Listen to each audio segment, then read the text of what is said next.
You're listening to KEIE Foundation, the show that discusses everyday perspectives for people who love the Lord and are focused on improving themselves in their journey of enlightenment. Being a life coach, it's pretty interesting. I can talk a little bit about what I've experienced, but also what I had with my clients and talking about, being divorced. Being in a relationship with a narcissist is such a bad situation. You don't know it because you're in it. It's only the people outside that are seeing everything that's happening that's actually commenting to you, but you don't want to hear it. There's a lot of impacts it actually has in your day-to-day life and everything that you're doing. And me being of the faith, being a part of the way with the Lord, I just wanted to give a little bit of insight as to what is actually going on. Being a person who could be a victim, it is always concerning. Reason why is that person has a personality of giving to their partner, loving their partner beyond, because they really are sticking with their oath that they provided. However, a narcissist never thinks that. A narcissist will always pull. And you have to understand, being a victim, being a person who is a victim, there is something special in you. You have a lot to give. And a narcissist, when they're looking for the next victim, they're seeing that. They're seeing your potential. Doesn't mean that they want you to get to your potential. It just gives them a lot more energy they can get from you.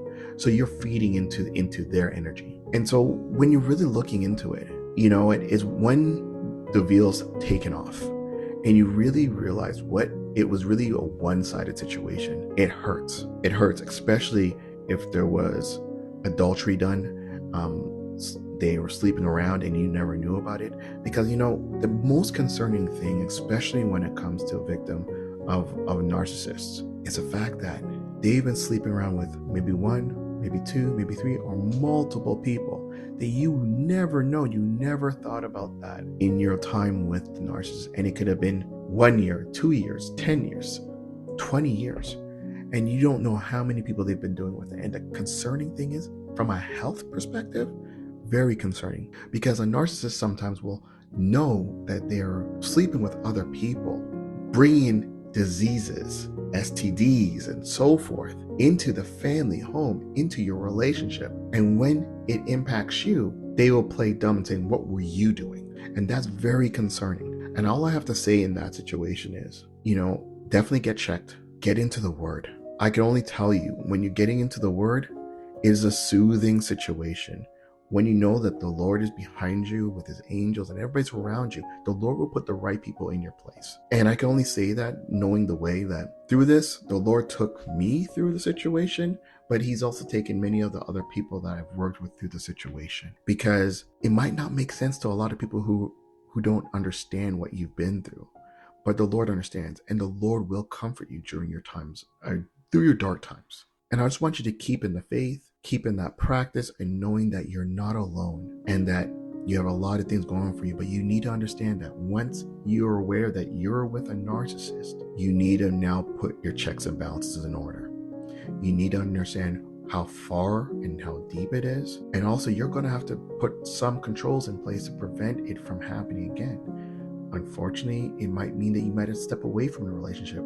You might not want a divorce, and I totally understand that. But you need to take a step back from the relationship, because you need to get your eggs in a basket. You have to do what you have to do to make sure you're okay. And at that time, I will highly recommend speaking to a life coach, speaking to a therapist, speaking to somebody who does not know you or is not a part of your family, but they can talk to you in a way that they understand that you are not alone. Because the worst thing is, once you find out, you do not want to be alone. And it allows you to also have a vocal point as regards to, you can speak out your pain, your sadness, your anger, your frustration about the situation, because you need to let that go. Because guess what? Once you find out you're a victim, this thing will, duplicate itself, double itself, triple itself. It gets worse if you hold it in. You have to let it go. You have to release. Looking through the Bible and understanding aspects, the Lord has always talked about forgiveness, and I love that aspect of forgiveness, because it's an eye-opening perspective. How do you truly forgive? How do you forgive in those type of situations? Nobody really understands those aspects of it. It's hard to do it, because you don't want to be that person that is holding all that anger, holding all that despair, because that person has truly hurt you to the core. But all I can say is, there's a Bible verse, Ephesians 4:31-32. Paul tells us in Ephesians that we must forgive one another and let go of rage, anger, and slander, among other emotions and acts. People might harm us, but the message of forgiveness in the Bible calls us to respond in powerful and transformational ways. We really need to hold in and understand that. It's hard, and I know you're going through a lot of struggles and pains, but you have to understand that. You have to forgive. Because the greatest thing you can do in any situation is forgive your enemy. Forgive the person who hurt you wrong. It doesn't matter what it was, you have to learn to forgive, because you need to take that off of your heart. That's also going to give you opportunities to be open about what you want and be free. One of the biggest things that hurts a lot of us, Christians or non-Christians or so forth, is that we're not free. We have so much stuff caged in our cupboards. We have so much stuff caged in our hearts that we don't let set free, and that musters and flusters us and makes us unhappy. But we have to let that go. And I only say to you, to anybody who's listening, as regards to being a part of a narcissistic relationship and being a victim of this, you gotta rise above it. You are not alone. We are with you. There's a lot of people with you.